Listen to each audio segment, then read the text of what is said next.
దేవునికి మహిమ కలుగును గాక. హల్లెలూయా, హల్లెలూయా. ముందుగా దేవాది దేవునికి కోట్లాదిగా కృతజ్ఞత స్తుతులు స్తోత్రాలు వందనాలు చెల్లించుకొనుచున్నాను. ఇక్కడున్న దైవజనులకు కూడి చేరి వచ్చిన సంఘబిడ్డలైన మీ అందరికీ కూడా పేరు పేరున ప్రత్యేకమైన వందనాలు. ఈరోజు పరిశుద్ధాత్మదేవుడు మనల్ని ప్రేమించి మనతో మాట్లాడాలని ఆశపడుతున్న సంగతులను పరమగీత గ్రంథము మొదటి అధ్యాయము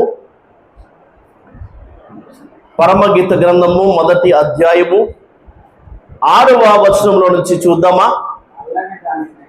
నల్లని దాననని నన్ను చిన్న చూపులు చూడకుడి, నేను ఎండ తగిలిన దానను. నా సహోదరులు నా మీద కోపించి నన్ను ద్రాక్ష తోటకు కావలి కత్తెగా ఉంచురి. అయితే నా సొంత తోటను నేను కాయకపోతిని. గొప్ప దేవుడా, మీ కోట్లాదిగా వందనాలు స్తోత్రాలు చెల్లించుకొనుచున్నానయ్యా. ఈ సమయంలో మీ పిలుపుకు లోబడుతూ మిమ్మల్ని మహిమపరచును ఉద్దేశించి బలహీనుణ్ణి మీ మనస్సును ప్రకటించడానికి అయ్యా తండ్రి నేను నిలబడి ఉండగా, ఇంతవరకు పాటల ద్వారముగా ప్రార్థన విజ్ఞాపనల ద్వారముగా మహిమను పొందిన దేవా, మీ దాసునైనా బలహీనునైనా నన్ను మరుగుపరచి మీ బోరగా మోగించి మీ నోరుగా మాట్లాడించి నాతో మాతో మా అందరితో ఈ రాత్రి మీరే మాట్లాడి మహిమను పొందమని నా ప్రవర్తన అంతటి ఎదుమి అధికారాన్ని ఒప్పుకుంటూ నా ప్రాణాత్మ దేహాలతో మీకు లొంగిపోతూ మీ వశములో మీ ఆధీన స్వాధీనాలను ఉంచుకొని మీ ఉద్దేశాలు మాత్రం నెరవేర్చబడనిమ్మని యేసయ్య పరిశుద్ధ నామములో ఈ ప్రార్థన అడిగి బ్రతిమాలి వేడుకొనుచున్నాను పరమ తండ్రి, ఆమేన్. నల్లని దాననని నన్ను చిన్న చూపులు చూడకుడి, నేను ఎండ తగిలిన దానను. నా సహోదరులు నా మీద కోపించి నన్ను ద్రాక్ష తోటకు కావలి కత్తెగా ఉంచురి. అయితే నా సొంత తోటను నేను కాయకపోతుని అనే పరమగీత గ్రంథములోని మొదటి అధ్యాయములోని ఈ 6వ వచనాన్ని మూలవాక్యముగా ఉంచి కొన్ని సంగతులు పరిశుద్ధాత్మ దేవుని సహాయంతో ఈ రాత్రి మనందరం కూడా ధ్యానం చేయడానికి ఇష్టపడదాం కదా. చాలా సందర్భాల్లో చాలా రోజులు మనము పరమగీత గ్రంథంలోని మాటలను అనుభవాలను ధ్యానం చేస్తూనే వచ్చాం. ప్రియుడు మన ప్రభువైన యేసుక్రీస్తు వారని, ప్రియురాలు సంఘ కన్యక అని, ప్రియుడు ప్రియురాల్ని పొగిడితే అది ఎత్తబడడానికి సంఘం సాధించాల్సిన ఒక అర్హతని, ప్రియురాలు ప్రియుడిని పొగిడితే అది మనము ఆయన్ని ఆరాధించవలసిన ఒక పద్ధతి అని, ఈ నియమావళి అంతటిని మనసులో పెట్టుకొని ఎప్పుడూ పరమగీత గ్రంథాన్ని మనం ధ్యానం చేయాలి అని పదే పదే చెప్పుకుంటూనే వస్తాం కదా. అయితే ఈ 2 కేటగిరీలకు సంబంధించని ఒక మాట మనకి ఇక్కడ కనపడుతుంది కదా. ఇంతవరకు మనం ధ్యానం చేసిన విషయాలన్నీ కూడా ప్రియుడు ప్రియురాలని పొగిడితే సంఘం ఎత్తబడాలంటే అది సాధించాల్సిన ఒక అర్హత అని కొన్ని విషయాలు ధ్యానం చేసాం కదా. ప్రియురాలు ప్రియుడిని పొగిడితే అది మనము ఆయన్ని ఆరాధించాల్సిన పద్ధతి అని మరికొన్ని విషయాలు ధ్యానం చేసాం కదా. కానీ ఇక్కడ ఒక మాట లేదా ఒక వ్యత్యాసం మనకి ఇక్కడ కనబడుతున్నది ఏంటయ్యా అంటే కనుక, షూలమితి తన గురించి తాను చెప్పుకున్న ఒక మాట అదేంటయ్యా అంటే, నల్లని దాననని నన్ను చిన్న చూపులు చూడొద్దు, నేను ఎండ తగిలిన. నా మాట మీకు అర్థమవుతుందా? మనం ఇంతవరకు ధ్యానించిన ఆ 2 కోవలకు లేదా ఆ 2 కేటగిరీలకు సంబంధించని ఒక 3వ కేటగిరీకి సంబంధించిన ఒక పదము, ఒక మాట, ఒక వచనం మనకి కనబడుతుంది. ఈ మాటల్లో నుంచి వచనంలో నుంచి ఆత్మదేవుడు మనకి నేర్పించని ఆశపడుతున్న పాఠాన్ని నేర్చుకునే ప్రయత్నాన్ని మనందరం కూడా చేద్దాం. వాక్యము 2 అంచుల్లో వాడగలిగిన ఖడ్గం కాబట్టి దైవజనులు అనేక రీతులుగా అనేక రకాలుగా ఈ వచనాన్ని ఇంటర్ప్రెట్ చేస్తారు, అంటే వ్యాఖ్యానిస్తారు. అనేక రీతులుగా ఈ వచనాన్ని ఆధారం చేసుకొని వర్తమానాలు ప్రకటిస్తూ ఉంటారు. అయితే ఒక కోణంలో ఈ రాత్రి మాటలు మనం ధ్యానం చేయడానికి ప్రయత్నం చేద్దాం. ఈ లోకంలోని మనుషులకు ఈ తారతమ్యాలు ఉంటాయి కదా. ఈ లోకంలో మనుషులకు తారతమ్యాలు, పొట్టి పొడుగు అని, నలుపు తెలుపు అని, లావు సన్నమని. అర్థమవుతుందా? మరైతే మన దేవుడు పైరూపాన్ని లక్ష్యం ఉంచేవాడు కదా, ఆయన మనుషులు లక్ష్య పెట్టు వాటిని లక్ష్య పెట్టేవాడు కాదు కదా. మరి నేను నల్లని దానను అని చెప్పబడిన లేదా ఈ పరమగీతములో పరిశుద్ధ గ్రంథములో రాయబడిన ఈ పదము, ఈ మాట, ఈ అభివర్ణన వెనకాలన్న అసలైన అర్థం ఏంటి అని తెలుసుకునే ప్రయత్నంగా కొన్ని వచనాలు చూద్దాం. ఈనాటి మన ధ్యానాంశము, ఈ రాత్రి వర్తమానానికి టైటిల్ ఏంటయ్యా అంటే నల్లని దానను. ఈ రాత్రి మన టైటిల్ ఏంటంట చూద్దాం. విలాప వాక్యముల గ్రంథం, విలాప వాక్యములు 4వ అధ్యాయము 7-8 వచనాలు చూద్దాం ఒకసారి. విలాప వాక్యము 4వ అధ్యాయము 7-8 వచనాలు. దాని గనులు హిమము కన్నా శుద్ధమైన వారు, పాల కంటే తెల్లని వారు, వారి శరీరములు పగడము కంటే ఎర్రనివి, వారి దేహ కాంతి నీలము వంటిది. అట్టి వారి ఆకారము బొగ్గు కంటే నలుపాయను, వారిని వీధులలో చూచువారు వారిని గుర్తు పట్టజాలరు.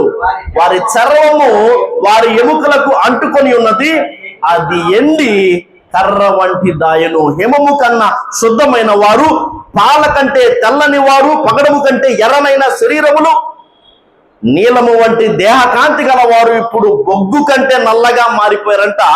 గుర్తు పట్టలేనంతగా వాళ్ళందరూ కూడా ఏమైపోయారంట, మారిపోయారన్నమాట కనబడుతుంది. దానికి గల కారణం ఏంటయ్యా అంటే ఆ అధ్యాయం మనకు కనబడుతుంది. లేదా ఆ తర్వాత అధ్యాయము 5వ అధ్యాయము 10వ వచనంలో కూడా దీని గురించిన ఒక ప్రస్తావన ఉంది. మహాక్షామము వలన మా చర్మము పొయ్యి వలె నలుపెక్కును అన్నమాట రాయబడి ఉంది. అర్థమవుతుందా? ఏంటంట, ఎందుకు వారు నల్లబారిపోయారు లేదా నల్లగా మారిపోయారంటే కనుక దానికి గల కారణం ఒక దేవుడు రాయబడి ఉంది, క్షామము, కరువు. యోబు గ్రంథం 30వ అధ్యాయము 30వ వచనంలో కూడా భక్తుడు మాట్లాడుతున్నాడు. యోబు గ్రంథం 30వ అధ్యాయము 30వ వచనము, నా చర్మము నల్లబడి నా మీద నుండి ఊడిపోవచ్చున్నది. కలిగిన బాధను బట్టి, నష్టాన్ని బట్టి, శ్రమను బట్టి యోబు భక్తుడు మాట్లాడుతున్న మాటలు ఇవి. ఇప్పుడు చెప్పండి, నలుపు దేనికి గుర్తుగా ఉంది? శ్రమకు, బాధకు, నష్టానికి, కరువుకు, క్షామానికి. అంత మాత్రమే కాదు, ఐగుప్తు 10 తెగులు ఉన్నాయి కదా, దేవుని కోపానికి గుర్తు. అందులో ఒకటి కటిక చీకటి, కారు చీకటి. కనీసం కూర్చున్న వాళ్ళైనా కూడా ఆ స్థలంలో నుంచి పైకి లేవలేనంత కటిక కారు చీకటి కమ్మింది. ఇప్పుడు ఈ నల్లదనం లేదా ఇప్పుడు ఈ నలుపు దేనికి గుర్తుగా కనబడుతున్నాయి అంటే శ్రమకు, బాధకు, నష్టానికి, కరువుకు, క్షామానికి, దేవుని ఉగ్రతకు. మరి అలా అయితే నేను నల్లని దానను అని ఆమె మాట్లాడుతుంది కదా షోలమితి, దాని అర్థం ఏంటయ్యా అంటే కనుక నేను శ్రమ పడుతున్న దానను, నేను బాధను అనుభవిస్తున్న దానను, నేను కష్టాల్లో ఉన్నాను, క్షామంలో ఉన్నాను, ఇబ్బందులు గుండా వెళుతున్నాను, నేను దేవుని కోపానికి గురయ్యాను. నల్లని దాననని నన్ను చిన్న చూపులు. అర్థమవుతున్నా ఇప్పుడు ఈ మాట? నల్లని దానని అన్న మాటకు అర్థం ఏంటో మీ అందరికీ అర్థమవుతుందా? నల్లని దానని నన్ను చిన్న చూపులు చూడకండి. అసలు మొట్టమొదటి నుంచి కూడా ఆమె రూపం అదేనా? అసలు ఆమె అలానే ఉండేదా అంటే కాదు. ఒకసారి మూలవాక్యం చూడండి. మూలవాక్యం, నల్లని దానని నన్ను చిన్న చూపులు చూడకండి, నేనెవరినంట? ఎండ తగిలిన దానను. నల్లని దానను అన్న ఈ మాటకు అర్థంగా శ్రమ పడుతున్న దాన్ని, బాధను అనిపిస్తున్న దాన్ని, కష్టాల్లో ఉన్నదాన్ని, క్షామంలో ఉన్నదాన్ని, ఇబ్బందులు ఉండే పెడుతున్న దాన్ని, దేవుని కోపాన్ని లేదా దేవుని ఉగ్రతకు గురైన దాన్ని, గురైన వాడిని అని అర్థం కనబడుతుంది కదా. మరి మొదటి నుంచి ఆమె రూపం అలాంటిదేనా? మొదటి నుంచి ఆమె నల్లగానే ఉందయ్యా అంటే కనుక లేదు. ఎందుకు ఆమె రూపం అలా మారిపోయింది అంటే కనుక ఆమె ఎండ తగిలిన దానను. నేను ఎందుకు నా రూపం ఇలా మారిపోయింది అంటే కనుక నాకు ఎండ తగిలింది అనేమో మాట్లాడుతుంది. అసలు ఎండ ఎందుకు తగిలింది? నీడలో లేకపోవడాన్ని బట్టే కదా. అసలు ఎండ దెబ్బ ఎందుకు తగిలింది? గుడారాన్ని విడిచి బయటికి పోవడాన్ని బట్టే కదా. నా మాట మీకు అర్థమవుతుందా? మొదటి నుంచి ఆమె రూపం అది కాదు, ఆమె మొదటి స్థితి అది కాదు, దేవుడే ఆమె నుంచిన మొదటి మహిమ అది కాదు. కానీ ఆమె దాన్ని పోగొట్టుకున్నాను గల కారణం ఏంటంటే నేను ఎండ దెబ్బ తగిలిన దారును కాబట్టి నేను నల్లగా అయిపోయానంటుంది. అసలు ఎండ దెబ్బ ఎందుకు తగిలింది? గుడారాన్ని విడిచి బయటికి రావడాన్ని బట్టే, నీడలో ఉండకుండా ఎండకు తిరగడాన్ని బట్టే. సామెతల గ్రంథం 27వ అధ్యాయం 8వ వచనాన్ని చూద్దాం.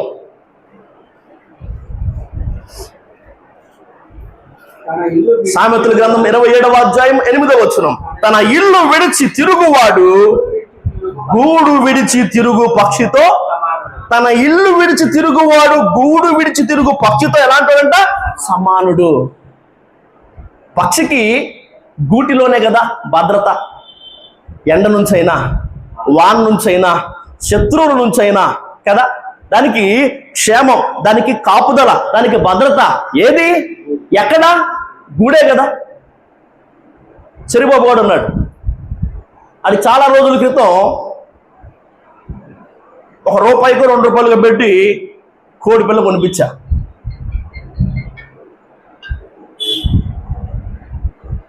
వాడు దాన్ని పిసికి పిసికి పిసికి పిసికి దాని ప్రాణం తీసేలోగా ఎట్టగొట్ట మా అమ్మ నాన్న ఇక్కడ ఉంటే అది బతకదని దాన్ని ఏం చేశారు? తీసుకెళ్ళి ఒనేసిమ్కి ఇచ్చారు కదా. 1 2 దానికి తోడు ఇంకో 2 3 ఒనేసిమ్ కొనుక్కున్నాడు, ఇంకో ₹2 3 పెట్టి.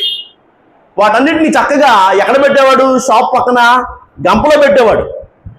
రోజు వాటికి కావాల్సిన ఫీడ్ వేయడం, కావాల్సిన ఆ ద్రవ పదార్థాలు, నీళ్లు అదంతా పోయడం, వాటి సంరక్షణ అంతా చూసుకునేవాడు. ఏం చేస్తూ ఉండేవాడు అంటే కనుక ఏదో రోజు కొంచెం ఒకసారి అట్లాగా వాటిని కాస్త వాకింగ్కి పంపిద్దాము అన్న ఒక ఆలోచనతో గంప కింద నుంచి ఆ కోడి పిల్లల్ని ఏం చేసేవాడు? గంప కింద నుంచి ఆ కోడి పిల్లల్ని బయటకు వదిలేవాడు. అలా వదిలిన తర్వాత నేటికి ఒక కోడి పిల్ల ఉంది, అంతేనా? అది కూడా లేదు. 4 5 కోడి పిల్లల్లో అన్నీ ఎందుకు? వాటి కాపుదల ఎక్కడా? వాటి క్షేమం ఎక్కడా? అర్థమవుతుందా? సరే, కొన్ని రోజుల క్రితం చెరిగాడు పుట్టినరోజు జరుపుతున్నాడు కదా. ఎన్నో రోజుల నుంచి మా నాన్న అడుగుతున్నాడు, నాకు పిట్టలు కావాలి. విజయ్ 2 3 పక్షులు కొనుక్కొని ఒక కేజీలో పెట్టుకొని ఇంటికి తెచ్చేవాడు కదా. ఆంటీ వాళ్ళ అబ్బాయి అజయ్ వాళ్ళ తమ్ముడు. వాడు రోజు చూసి వాటితో ఆడుకొని నా పుట్టినరోజు నాకు కూడా పిట్టలు కావాలని అడిగేవాడు. సరే, కోడి పిల్లకి పట్టిన గతి మా నాన్నకు తెలుసు కాబట్టి అది కొనిపిల్ల. కానీ వాళ్ళ నాన్న కాడంటే ప్రేమ ఎక్కువ ఏం చేశాడు? 2 పిట్టలు కొనిపించాడు. ఓకే, తెచ్చి ఇంట్లో పెట్టుకుంటే వాడు చూసినంతసేపు చూశాడు, ఆడినంతసేపు ఆడాడు, పిసికేస్తున్నాడు, నలిపేస్తున్నాడు. ఇట్ట కాదురా దాన్ని ఎట్టగొట్ట వీటిని బతికించాలన్న ఆలోచనతో మేమేదో కాసేపు ఆ గదిలో పెట్టడం, కాసేపు ముందు దగ్గర పెట్టడం, ఆడికి మళ్ళీ గుర్తు రాగానే మళ్ళీ నాకు పెట్టలు కావాలని అడగడం. సరే, ఒకనొక రోజు ఆడికి అట్టాగే పెట్టలు తెచ్చి కింద పెట్టాం. ఆడేం చేస్తాడులే వాటిని కదిలిస్తూ ఉంటాను అనుకొని నేను గ్రేస్ మా రూమ్లో ఉన్నాం, మా అమ్మ నాన్న వాళ్ళ పనుల్లో వాళ్ళు ఉన్నారు. చక్కగా వాడు ఏం చేస్తాడంటే డోర్ తీసి పెట్టినట్ట బయటకు వదిలిపెట్టి నా వైపు చూసి నవ్వుతున్నాడు. ఈడేంటి నా వైపు చూసి నవ్వుతున్నాను? నేను వాడు చూసేలోపు గ్రేస్ చెప్పింది, వాడు పెట్టని తీసి బయట పెట్టాడు. నేను స్పీడ్గా డోర్ వేసే లోపు పక్షి పైకి ఎగిరింది, ఫ్యాన్ దానికి తగిలింది, దాని రెక్కిరిగిపోయింది, దాని కన్నుకు దెబ్బ తగిలింది, దాని ఒక కాలు కూడా పోయినట్టుంది. అర్థమవుతున్న మాటలు ఎందుకు చెప్తున్నా అంటే వాటి క్షేమం ఎక్కడా? పక్షులకు క్షేమం, కాపుదల, భద్రత ఎక్కడా? గూటిలోనే. కానీ కొన్ని పక్షులు ఏం చేస్తున్నాయంట? గూటినే వదిలేసి అట్లా తిరిగే పక్షులకి క్షేమం ఉండిద్దంటారా? అట్లా తిరిగే పక్షులకి భద్రత ఉండిద్దంటారా? అలా తిరిగే పక్షులు కాపాడబడతాయి అంటారా? ఎండ నుంచైనా, వాన నుంచైనా, శత్రువు నుంచైనా మనకి కాపుదల, క్షేమం, భద్రత గూటిలో ఉంటేనే కదా. పక్షులకు గూడులోనే నెమ్మది. రోజంతా ఎగిరెగిరి అలసిపోయి అవి వచ్చి ఎక్కడ సేద తీరుతాయి? అలాంటి ఒక గూడె లేకపోతే అలసిన, సమస్యలు నిరసిలిన వాటి ప్రాణాలకి నెమ్మది ఎక్కడి నుంచి దొరుకుతుంది? అర్థమవుతుందా? పక్షికి గూటిలోనే కదా వెట్టగలిగేది. బయట బీభత్సమైన భయంకరమైన చలి ఉంది. మరి వాటికి కావాల్సిన వేడి ఎక్కడ దొరికింది? గూడులో ఉంటేనేనా? గూటిలో ఉంటేనేనా? అవి పిల్లల్ని పెట్టాలి, అవి గుడ్లు పెట్టాయి, పొదగాలి, దానికి కావాల్సిన వెట్ట అవి పుట్టించాలి. ఎక్కడా? గూటిలో ఉంటేనేనా? ఇన్ని ప్రయోజనాలు దానికి గూడు వల్ల, గూటి వల్ల కలుగుతున్నప్పుడు అయినా కూడా దాన్ని విడిచి ఆ పక్షి తిరుగుతుందంటే దానికి దెబ్బలు, దానికి ఇబ్బందులు తప్ప. అర్థమవుతున్నా? సోలమితో మాట్లాడుతున్న మాట వెనక ఉన్న అర్థం ఇదే. నేను నల్లని దాన్ని నేను చిన్న చూపుడు చూడొద్దు. మరి నల్లని చిన్న చూపు చూసే ఆ వైఖరి ఉంది. నేను మామూలుగా బాహ్య సంబంధంగా ప్రపంచాన్ని గురించి మాట్లాడుతున్నా, నలుపు తెలుపు పొట్టి పొడుగు ఎత్తు దాని గురించి కాదు. మారిన నా రూపాన్ని చూసి, పడిన నా స్థితిని చూసి మీరు నన్ను చిన్న చూపులు చూడదని అడుగుతుంది. అసలు ఎందుకు రూపం మారిపోయింది, ఎందుకు స్థితి మారిపోయింది, ఎందుకు నల్లగా అయిపోయింది అంటే కనుక దేన్ని బట్టి? నీడను వదిలేయడాన్ని బట్టే కదా, గుడారంలో ఉండకపోవడాన్ని బట్టే కదా. నా మాటలు మీకు అర్థమవుతుందా? కొన్ని మాటలు దీన్ని ఇంకా మనం అర్థం చేసుకోవడం కోసం ప్రయత్నం చేద్దాం. అక్కడ ఆ మూలవాక్యంలో మనకు కనిపించే ఒక మాట ఏందయ్యా అంటే అసలు నల్లగా మారడం మాత్రమే కాదు. చూడండి మళ్ళీ ఒకసారి, ఆ నల్లని దాన్ని నన్ను చిన్న చూపులు చూడకుడి, నేను ఎండ తగిలిన దానను, నా సహోదరులు నా మీద కోపించి నన్ను ద్రాక్ష తోటకు కావలి కత్తిగా ఉంచుని, అయితే నా సొంత తోటను నేను కాయక నీడను వదిలేసి తిరిగింది కదా, గుడారాన్ని విడిచి బయటికి పోయింది. దానివల్ల ఏమైంది? ఎండ దెబ్బ తగిలింది, నల్లగా మారిపోయింది. సహోదరులు కోపగించుకున్నారంట. కోపగించుకోవడాన్ని బట్టి వాళ్ళు ఏం చేశారు? ఒక తోటకు యజమానురాలు, ఆస్తి పౌరురాలు, కానీ ఆ మహిమను పోగొట్టుకుంది కదా, ఆ స్థితిని పోగొట్టుకుంది కదా, ఉన్న వాటిని చేజార్చుకుంది కదా. ఇప్పుడు ఒక పొలానికి లేదా వేరొక తోటకి ఏమవుతుందంట? కావలి కత్తిగా యజమానురాలుగా ఉండాల్సింది నీడ విడిచి తిరగడాన్ని బట్టి, గుడారంలో నుంచి బయటికి రావడాన్ని బట్టి ఏమైందంట? కావలి కత్తిగా మిగిలిపోయింది. నేను నా సొంత తోటకి చేసిందేమీ లేదని చెప్పి, నా సొంత తోట నేను కాయలేదే అన్నప్పుడు మాట్లాడుతుంది. అర్థమవుతుందా? సరే, దీని గురించి కూడా అవకాశం ఉంటే ధ్యానం చేద్దాం. ముందు నల్లని దాన్ని అన్న ఈ మాట గురించి మనం ధ్యానం చేస్తున్నాం కదా, దీని గురించే మనం చూద్దాం. నీడలో ఉండకుండా, గుడారంలో ఉండకుండా ఎండకు వెళ్ళింది, ఎండ దెబ్బ తగిలింది, నల్లగా మారింది, తన మొదటి స్థితి నుంచి తన మొదటి మహిమను, తన మొదటి రూపాన్ని పోగొట్టుకుంది. ఇప్పుడు నన్ను చిన్న చూపులు చూడొద్దు అని అంటుంది. ఇల్లు విడిచి తిరిగితే, గూడు విడిచి తిరిగితే, గుడారాన్ని విడిచిపెడితే ఎండ దెబ్బ ఖచ్చితంగా తగులుతుంది, ఇబ్బందులు ఖచ్చితంగా వస్తాయి. గుడారాన్ని విడిచిపెట్టి తిరిగిన ఒక చిన్నది మనకి పరిశుద్ధ గ్రంథంలో కనపడుతుంది. ఆదికాండం 34వ అధ్యాయం మొదటి వచనంలో, ఆదికాండం 34వ అధ్యాయం మొదటి వచనంలో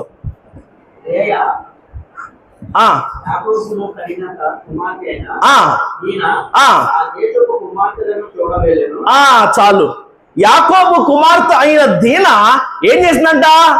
గుడారాన్ని విడిచిపెట్టి బయటికి, యవ్వన కాలంలో ఉంది, నానున్నారా లేదా, అమ్ముందా లేదా, అన్నలున్నారా లేదా, కావలసినవన్నీ ఆ గుడారంలో నీకు దొరుకుతున్నాయా లేదా, అయినా కూడా ఏం చేసిందంట దీనా? గుడారాన్ని విడిచి బయటికి వెళ్ళింది. ఆ దేశాన్ని ఏలిన హివ్వీయుడైన హామోరు కుమారుడకు షెకెము దృష్టి దీనా మీద పడింది. ఏమైంది? ఆ వ్యక్తి చేతిలో నలిగిపోయింది, ఆ వ్యక్తి చేతిలో నష్టపోయింది, యవన జీవితం పాడైపోయింది, తల్లిదండ్రులకు శోకం మాత్రమే మిగిలింది. ఆ తర్వాత జరిగిన విషయాలు ఇంకెన్నో. అన్నలకు కోపం రావడం, వాళ్ళని నమ్మవలిగించి వాళ్ళని చంపడం, యాకోబు ఏడవడం, ఆ తర్వాత కొన్ని విషయాలు వారు పోగొట్టుకోవడం. నా మాటలు మీకు అర్థమవుతుందా? అసలు ఇవన్నీ దేనికి వచ్చాయి? నువ్వు నీడలో ఉండకుండా, నువ్వు గుడారంలో ఉండకుండా బయటికి రావడాన్ని బట్టే కదా. ఎందుకు నువ్వు నల్లగా మారిపోయావు? ఎందుకు ఎండ దెబ్బ తగిలింది? నువ్వు గుడారాన్ని విడిచి బయటికి రావడాన్ని బట్టే కదా. దీనా కూడా అదే పని చేసిందంట. గూడు విడిచి తన ఇష్టానికి తగినట్టుగా బయటకు పోయింది, బయటకు వెళ్ళింది, నష్టపోయింది. కొద్ది వారాల క్రితమే అనుకుంటా బోయాజు సూచనలు అన్న వర్తమానాన్ని ధ్యానం చేస్తా, నువ్వు వేరే పొలంలోనికి ఇక్కడనే ఇచ్చటనే నా పనికొత్తలు ఎద్దు నువ్వు నిలకడగా ఉండు.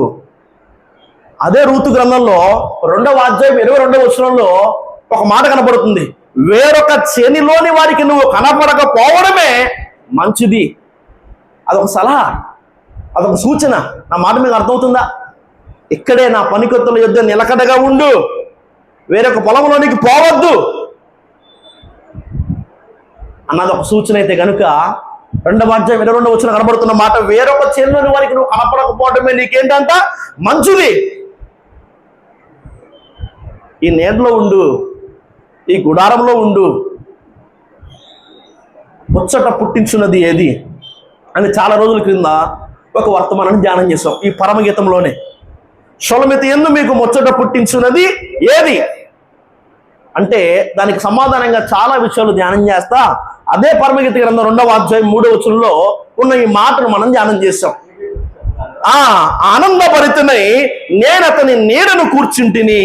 ఏంటంట? నేను ఆయన నీడలో.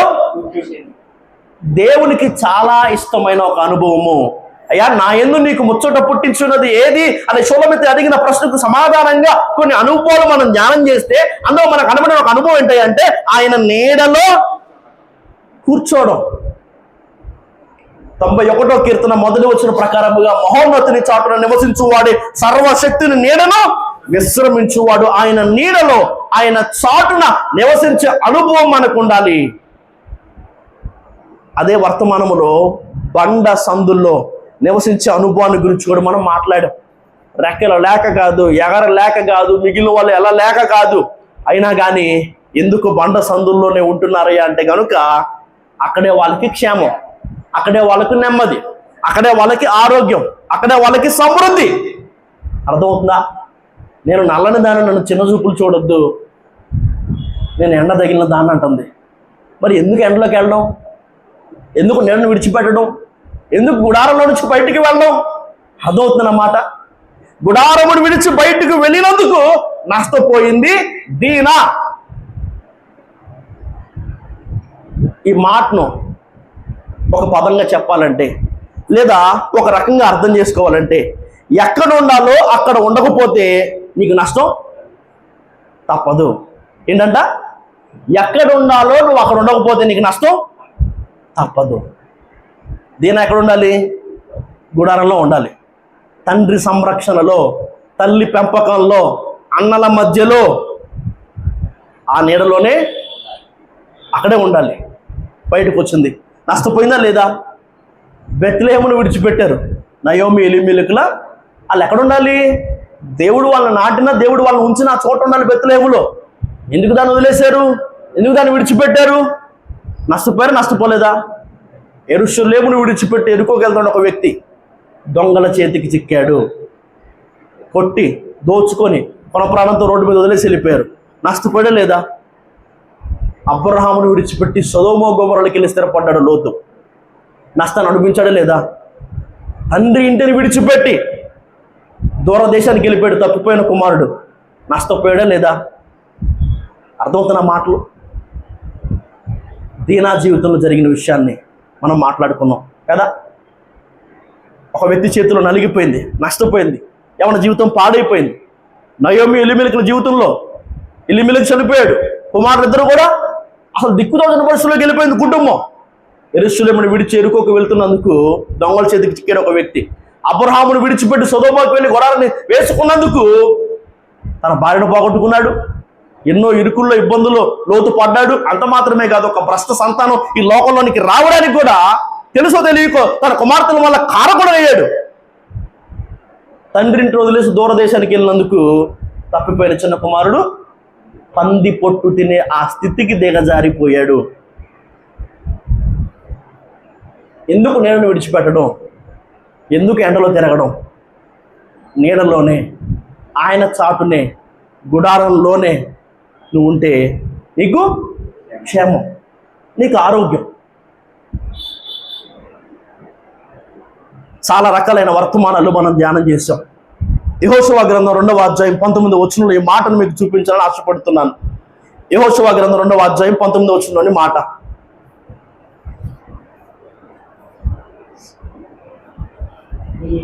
నీ ఇంటి ద్వారములలో నుండి వెలుపలికి వచ్చువాడు తన ప్రాణములకు తానే ఉత్తరవాది, మేము నిర్దోషులమగుదుము.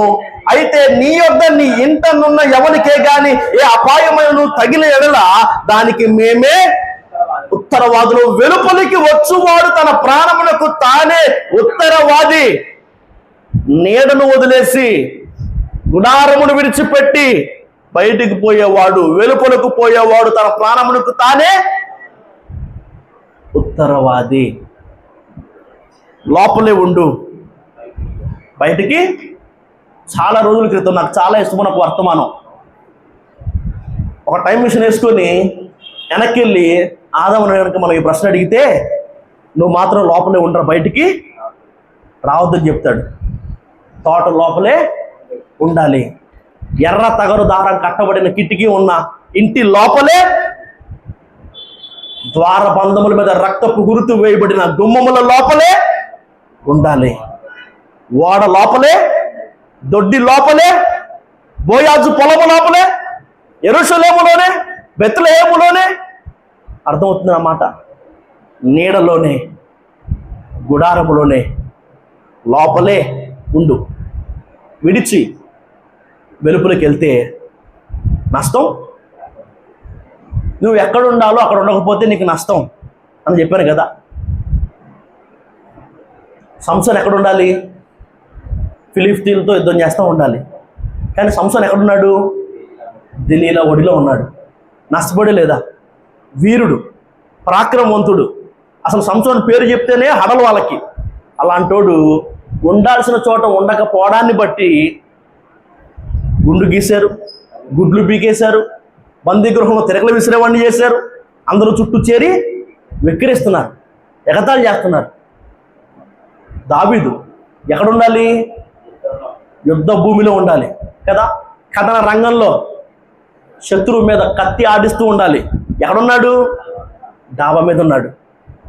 అందుకుగాను తన జీవితంలో ఎన్నో చేయకుండా ఒక పాపం చేశాడు. తద్వారంగా ఎన్నెన్నో ప్రతిఫలంగా వచ్చిన ఇబ్బందులు, తిప్పలు అనుభవించాడు, తెచ్చుకున్నాడు. నల్లని దానను అనే వర్తమానంలో మనకు అర్థం కావాల్సిన ఒక సంగతి ఏంటంటే, అంటే ఎందుకు ఆమె నల్లగా మారింది? ఎందుకు అసలు ఆ మహిమను పోగొట్టుకుంది? ఎందుకు ఆ రూపాన్ని పోగొట్టుకుంది? ఎందుకు ఉన్న వాటిని చేజార్చుకుంది? ఎందుకు అసలు నేను శ్రమ అనిపిస్తున్నాను, నేను ఇబ్బందులు గుండా వెళుతున్నాను, నాకు కష్టం వచ్చింది, దేవుని ఉగ్రత నా మీద కుమరించబడుతుంది అని చెప్తుంది? గుడారాన్ని వదిలేసి బయటికి వెళ్ళాలని బట్టే కదా. వెలుపలికి పోవువాడు వాడి ప్రాణమునకు వాడే ఉత్తరవాది.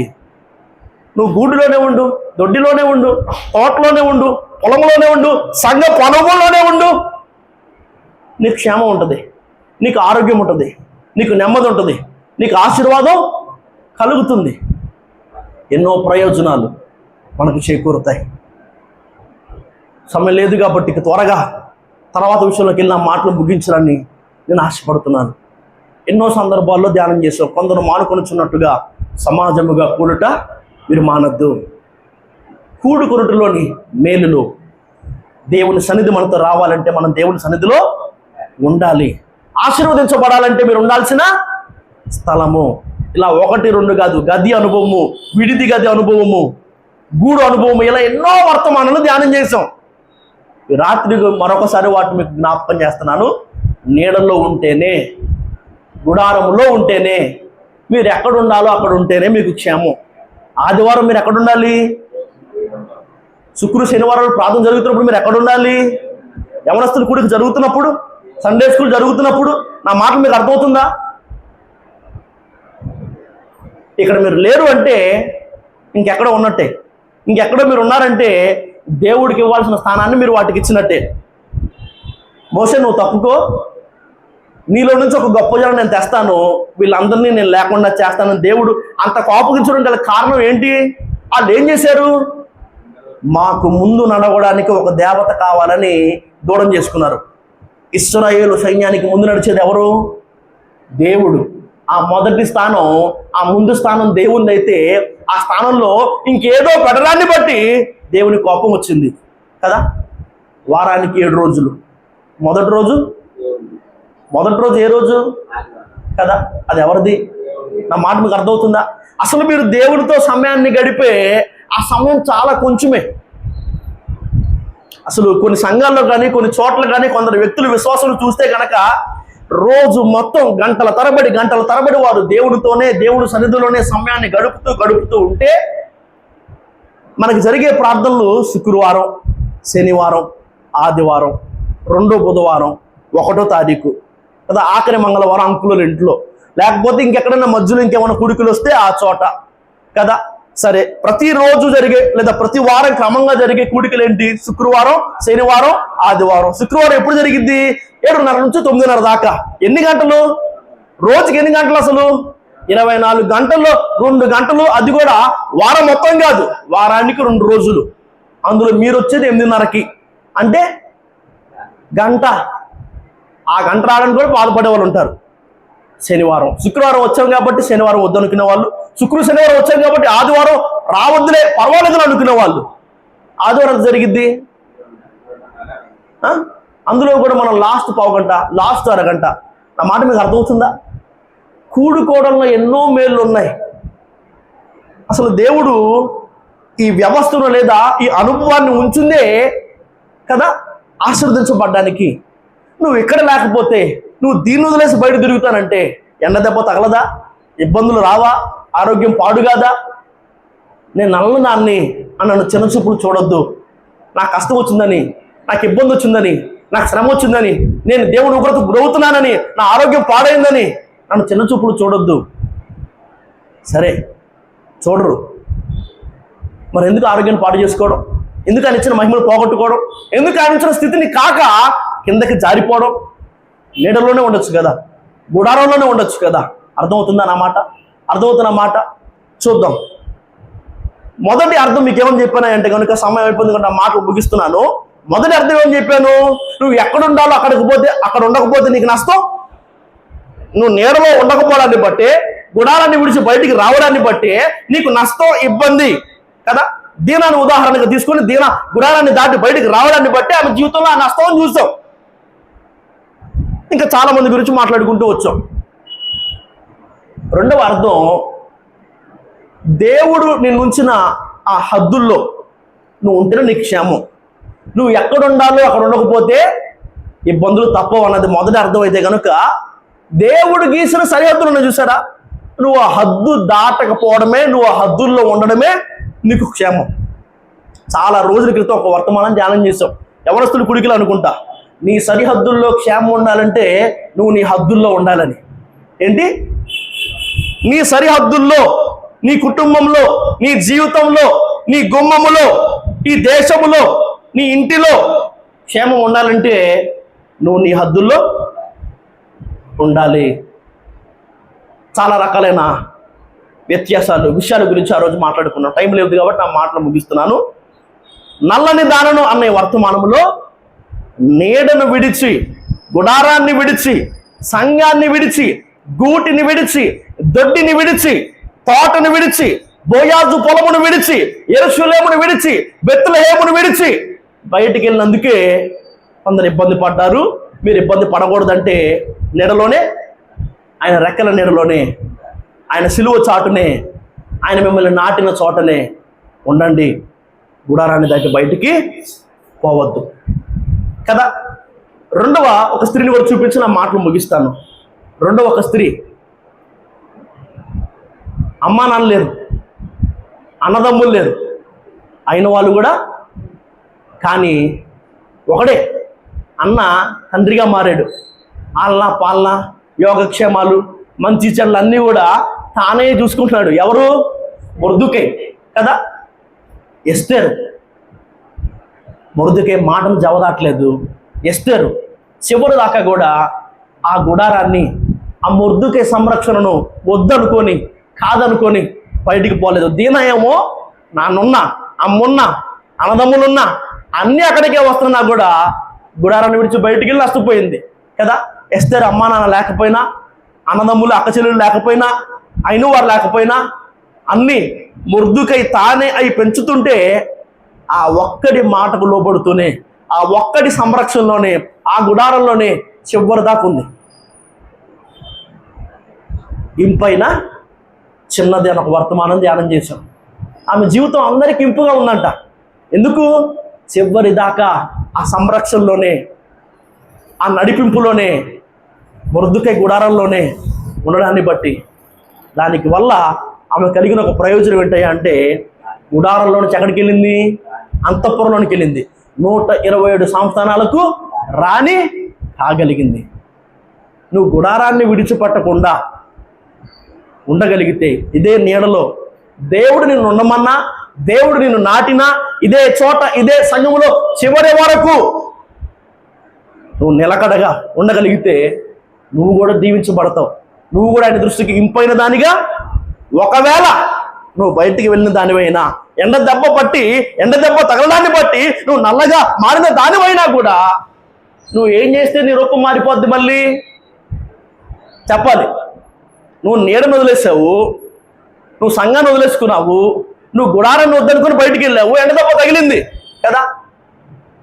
మరి ఇప్పుడు మళ్ళీ నీ స్థితి, నువ్వు పోగొట్టుకున్న ఆ స్థితి మళ్ళీ నీ జీవితంలోకి నువ్వు తిరిగి పొందుకోవాలంటే, ఆ అందం ఏదైతే ఉందో మళ్ళీ అది తిరిగి రావాలంటే నువ్వు మళ్ళీ నీడలోనికి, నువ్వు మళ్ళీ సంఘంలోనికి, నువ్వు మళ్ళీ గుడార పరుపులోనికి రావాలి. నయమి వచ్చేసింది ఎక్కడికి? బెత్లెహేముకి. మారా మధురంగా తప్పిపోయిన చిన్న కుమారుడు తండ్రి ఇంటికి వచ్చేసాడు. పోగొట్టుకున్న ఆ స్థితిని మళ్ళీ తిరిగి పొందుకున్నాడు. ఒకవేళ నువ్వు ఇంతవరకు బయటికి వెళ్ళదానివైతే ప్రశాంతం, సంతోషం, నిలకడగా చివరి వరకు తన పనికొద్దుల యొద్ద నిలిచి ఉండమని బోయాజు సూచిస్తున్నాడు. పరవ బోయాజు కదా, నిలకడగా అదే పొలంలో ఉన్నందుకు బోయాజుకు భార్య అయింది రూతు. ఒకవేళ బయటికి వెళ్ళి తెప్పలు కొని తెచ్చుకున్నట్లయితే కనుక నువ్వు మళ్ళీ తిరిగి ఈ నీడలోనికి, మళ్ళీ తిరిగి గుడారములోనికి వస్తే పోగొట్టుకున్న వాటిని మళ్ళీ నువ్వు తిరిగి పొందుకోగలుగుతావు. దేవుడి మాటలు దీవించును గాక. ఆమెన్.